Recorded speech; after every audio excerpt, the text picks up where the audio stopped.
I'm Arnoud Burgot. I'm the CEO of Ulule.com. Ulule is now the biggest European-based crowdfunding reward-based platform. So I'm Benjamin Bryant. I'm head of special projects at Pebble, which is a really nefarious title, but it's because I work on a lot of different things. I'm Jon Leland. I'm the Director of Strategy and Insights at Kickstarter. Crowdfunding has come to mean a lot of various things for a lot of people. So I think it's easiest to segment it by, is it reward-based crowdfunding, is it equity-based, loan-based or debt-based, and then there's donation-based crowdfunding. And those are the four main types. The truth of the matter is that every campaign kind of has to be different because every creative process is different. Everyone's story is different. And the most successful campaigns do a lot of work beforehand and really prepare themselves, but they're also authentic and they're genuine to the creator and their experience. And so there isn't a formula. There's no way to ensure that you're going to be successful. We do see that projects that get at least 25 backers are successful over 75% of the time. Which is to say that, like, if you put in the work and you know 25 people, everyone knows 25 people, if you put in the work to build that base yourself, you're most likely going to be successful.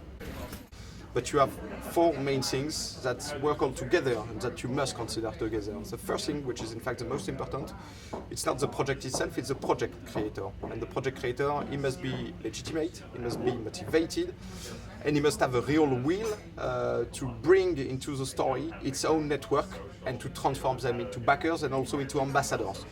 And it's really the key. Crowdfunding, reward-based crowdfunding, it completely works into snowball effects. And so the project creators need to bring into the story all its network. So it's the first key thing. Then it's the project itself. It needs to have the capacity to interest the largest group of people possible. It needs to be quite easy to understand because it's a tool to collect money on the internet, and on the internet people do not take much time to read things. They just go through, and either they understand or do not understand. They switch really easily. So you need to have a project with a good presentation, easy to understand, and a capacity to interest a lot of people. Then you have the rewards. You need to have attractive rewards, which have a mean for people, which will create emotional return, which is in fact the biggest thing in reward-based crowdfunding. People are not here to earn money, they are here to participate into an exciting story, and so rewards must participate into this excitation, into this emotional part. And the fourth thing, it's the financial target that you are aiming to reach. In fact, it's not an equality system.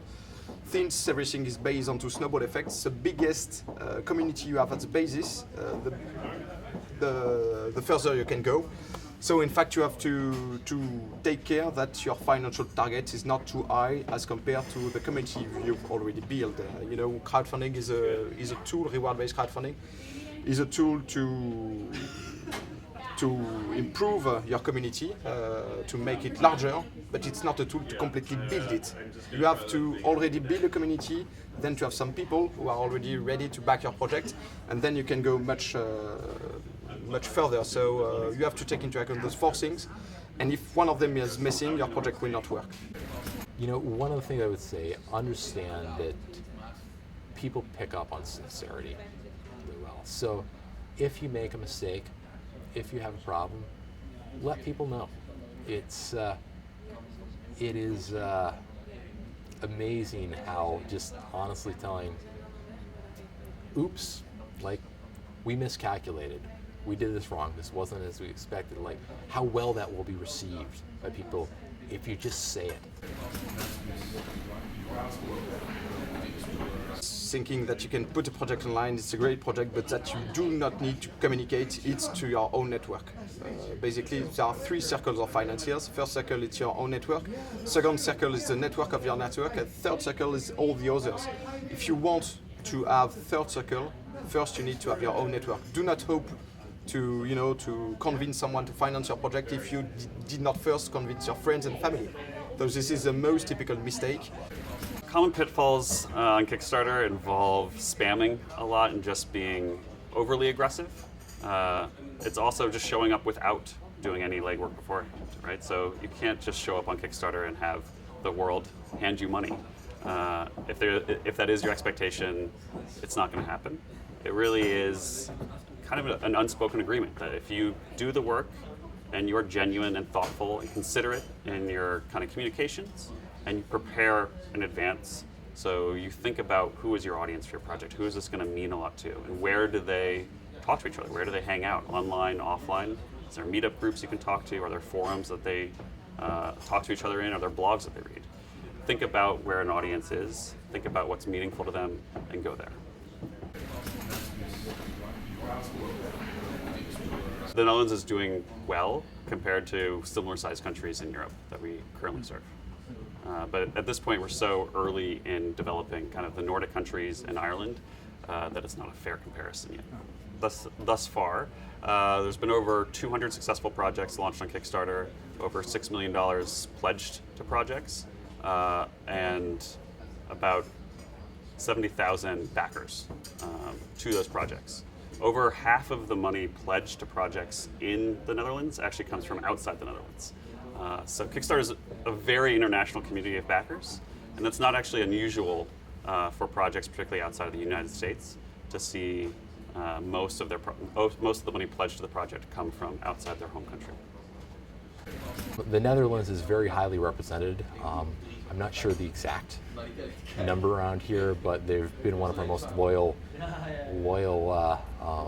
kind of countries in there. They are huge fans of Pebble, so it's, I'd probably say it's number 4 or 5 in kind of the list of EU countries, and that's basically U.S. is our biggest country, and then down from there. So it's in there. One of the interesting things I would say about were it not for the Netherlands in general is, it's very likely the smartwatch itself wouldn't exist, because it's actually Eric Michikowski coming here to study industrial design at Delft that really was the inspiration that I have him constantly riding a bike around and saying, wouldn't it be great if I could read my notifications on my wrist? And that really is the genius of what actually became Pebble and the Pebble story. So I think I can safely say, were it not for your canals and your bikes, that there would be no smartwatch. First, I love Amsterdam. 10 projects so far which have been live on Ulule, and so we had Charlie magazine, for example, which is a journalistic magazine in Dutch, an independent magazine who wanted to develop and to maintain its financial independence, which collected 30,000 euros so far. Now we have a company which is creating boxers in bamboo fibers, so it's quite innovative, and they just launched 2 days ago, and they already collected 30% of their financial target.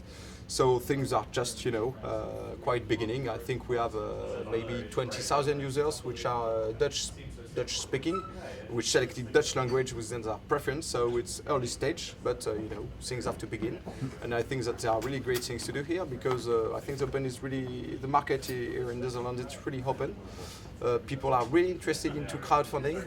In the Netherlands, we see a lot of technology and design projects. Over half of the money raised by creators in the Netherlands comes from technology and design. Games is also very strong.